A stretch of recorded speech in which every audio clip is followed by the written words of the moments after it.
કરનાર મનીષભાઈ છેલ્લા 1 વર્ષથી આહાર સમતોલન કાર્યક્રમમાં જોડાયા છે અને પોતાના પશુઓનો નિભાવ આ કાર્યક્રમની ભલામણો પ્રમાણે જ કરે છે.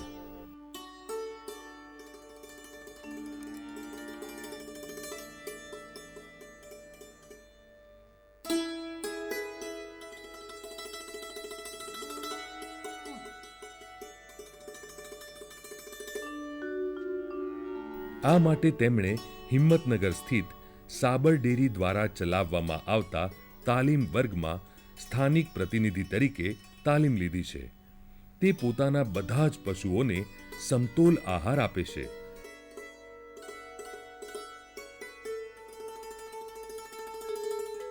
અને સાથે સાથે ગામના પશુપાલકોને પણ આ કાર્યક્રમમાં સમાવી સમતોલ આહાર નક્કી કરી આપે છે.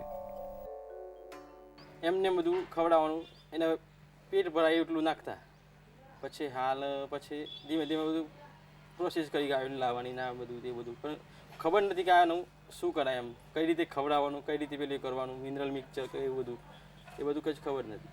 આવી રીતે ખબર પડી કે સાબર ડેરીમાં આવી કોઈ ટ્રેનિંગ ચાલે છે આરબીપીની. પછી મેં તપાસ કર્યા પછી લાગ્યું કે આ વસ્તુ ટ્રેનિંગ લેવા જેવી છે. બાદ મેં મને સાહેબને ફોન કરીને બોલાવ્યું કે આ દિવસ ટ્રેનિંગ છે, તમે આવી જજો 10 દિવસની. એ 10 દિવસની ટ્રેનિંગ લઈ લીધી. પછી મેં હાલ મારા તબેલામાં પહેલાં ચાલુ કરી દીધું.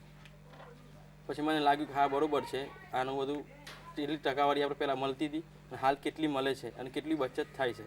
પછી મેં ધીમે ધીમે મારા દોસ્તને પણ બધાને તબેલાવાળાને બધાને જણાવ્યું. હાલ બધા ગામમાં પણ એ રીતે ચાલુ છે. આમાં તો શું છે કે હાલ ફાયદો તો સારો જ થયો છે. મને દેખાય છે મારું ઘાસ, મારું ખાંડદાણ જે હું નાખતો તે ના કરતો મારે જે 5 થેલી આખા દિવસ 5 થેલી વપરાતી હતી, હાલ એ મારે 3 થેલી થઈ ગઈ છે એના. અને લીલા ચારામાં એ રીતે મારે બધી માપ ખબર પડી ગઈ છે. આહાર સમતુલન કાર્યક્રમમાં દરેક પશુનો ઊંડાણપૂર્વક અભ્યાસ કરવામાં આવે છે. પશુને ખોરાક આપવાની પદ્ધતિ, તેનું દૂધ ઉત્પાદન, દૂધમાં ફેટનું પ્રમાણ અને દૂધાળ તેમજ ગાભણ અવસ્થાના ગાળા જેવી વિગતોના આધારે તેની પોષક તત્વોની જરૂરિયાતો નક્કી કરવામાં આવે છે અને તેના આધારે કયો ખોરાક કેટલા પ્રમાણમાં આપવો તે નક્કી થાય છે. કોમ્પ્યુટરમાં સંગ્રહિત માહિતીને આધારે સ્થાનિક રીતે ઉપલબ્ધ ખોરાકનું રાસાયણિક બંધારણ જાણી શકાય છે અને તેમાંથી મળતા પોષક તત્વોનું પ્રમાણ નક્કી કરી શકાય છે, જેના આધારે પશુને કયો અને કેટલો ખોરાક આપવો તે નક્કી કરી શકાય છે. એક बात मैं और कहना चाहूँगा कि હું એક ખાસ વાત કહેવા માંગુ છું કે આહાર સમતોલન કાર્યક્રમમાં જે સંસ્થાઓ ભાગીદાર થવા માંગે છે તેમના માટે એક ખૂબ અગત્યનું છે કે આ કાર્યક્રમ ચલાવવા માટે સર્વપ્રથમ તો તેમની પાસે જરૂરી માનવ શક્તિ એટલે કે અધિકારીઓ હોવા જોઈએ અને તેમને સઘન તાલીમ અપાવવી જોઈએ. અને જે અધિકારીઓને આ કાર્યક્રમ માટે પસંદ કરવામાં આવે તેમને માત્ર આ કામ જ આપવું જોઈએ. જો તમે એવું કરશો કે દિવસમાં 2-3 કલાક જ તેઓ આ કાર્યક્રમ માટે આપે તો તેઓ સારી રીતે આ કાર્યક્રમ ચલાવી નહીં શકે. બીજું શું છે કે આ કાર્યક્રમમાં પશુપાલક પાસે ઉપલબ્ધ સાધનો છે, ચારો છે, તેમાંથી જ અમે આહાર સમતોલન કાર્યક્રમ બનાવી આપીએ છીએ. પરંતુ આ બધાની સાથે ક્ષેત્ર વિશેષ ખનિજ મિશ્રણ આપવું ખૂબ જરૂરી છે.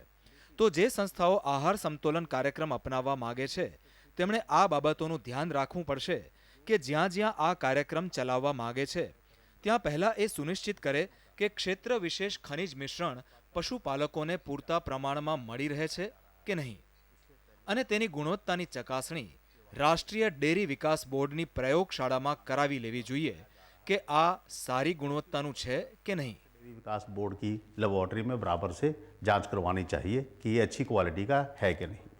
આહાર સમતોલન કાર્યક્રમ પશુપાલકને સ્થાનિક રીતે ઉપલબ્ધ ચારા અને ખાણદાણના ઘટકોનો યોગ્ય પ્રમાણમાં ઉપયોગ કરી ખર્ચમાં ઘટાડો અને દૂધ ઉત્પાદનમાં વધારો કરવાનું શીખવે છે.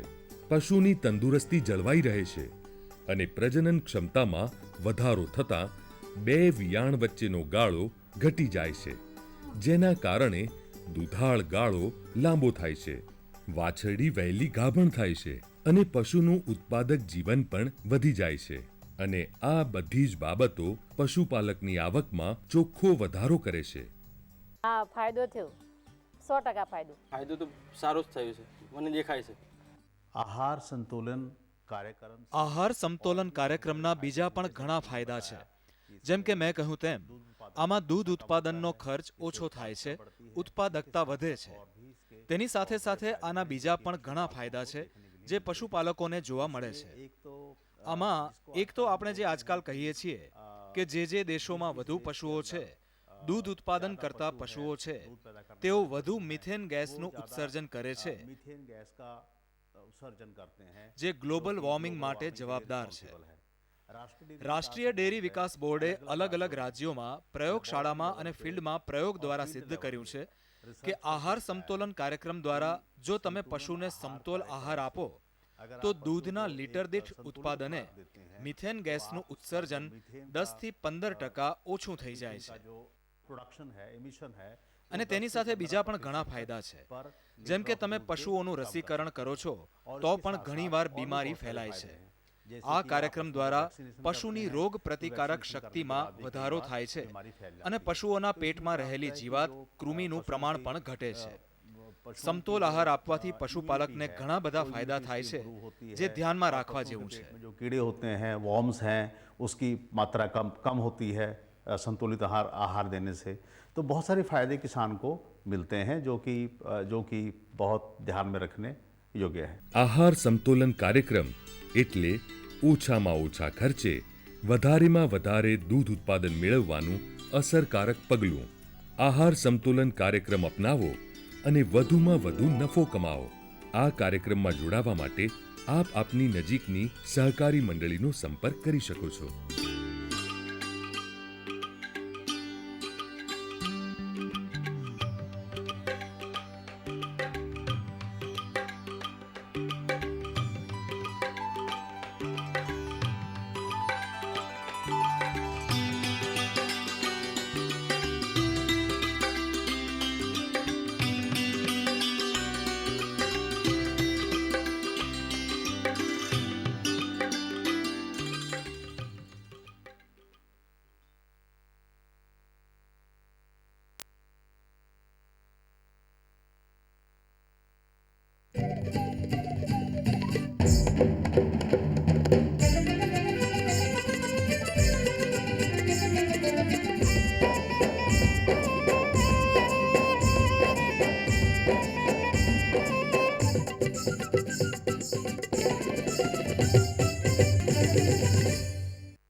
હવામાન વિભાગની આગાહી મુજબ આવતા 5 દિવસોમાં તાપમાન 28 થી 43 ડિગ્રી સેલ્સિયસ તથા આકાશ અંશતઃ વાદળછાયું અને પવનની ઝડપ વધુ રહેશે.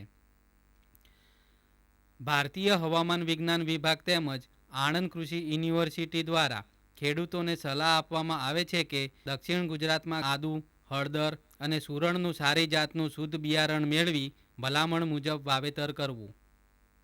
શાકભાજી પાકોમાં તુવેર માટેની વાવણી કરવાથી સારા ભાવ મેળવી શકાશે.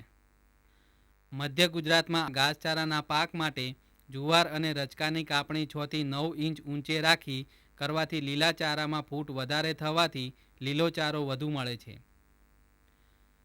તાપમાનમાં વધારો થવાની સંભાવના હોય કેળના પાકમાં પરિપક્વ અવસ્થાએ કેળની લૂમને પ્લાસ્ટિકની શીટ ઢાંકવી.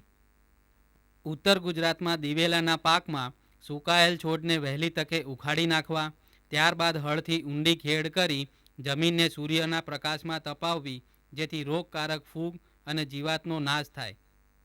ઘાસચારાની જુવારમાં ડુંડા અવસ્થાએ ખાસ જરૂરિયાત હોય તો હળવું પિયત આપવું અને પૂરતા ભેજે પૂરતી નાઇટ્રોજન ખાતરનો બીજો હપ્તો બાકી હોય તો 25 કિલોગ્રામ પ્રતિ હેક્ટર દીઠ 55 થી 60 દિવસે આપવું.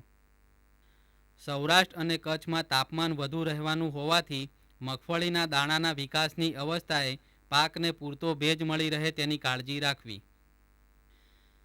બાજરીના પાકમાં ફૂટ અવસ્થાએ પાકને 8 થી 10 દિવસે નિયમિત પિયત આપવું, તેમજ ગરમીના દિવસોમાં 2 પિયત વચ્ચેનો ગાળો ટૂંકાવવો તથા પાકને પૂરતા ભેજે પૂરતી ખાતરનો બીજો હપ્તો એટલે કે 40% બાકી હોય તો પાકને 45 દિવસે નાઇટ્રોજન 24 કિલોગ્રામ પ્રતિ હેક્ટર દીઠ આપવું. પશુપાલકોને જણાવવામાં આવે છે કે સંકર ગાયોને સવાર, બપોર અને સાંજે ઠંડા પાણીથી નવડાવવી તથા ખોરાકમાં 30 થી 35 ગ્રામ મિનરલ મિક્સર આપવું અને સૂકા ચારા ઠંડા સમયે નીરવા તથા છાપરા ઉપર સૂકા પૂળા પાથરવા, તેમજ દિવસમાં 4 થી 5 વખત ઠંડુ પાણી પીવા માટે આપવું અને ગરમીમાં લૂ ન લાગે તેની ખાસ કાળજી લેવી.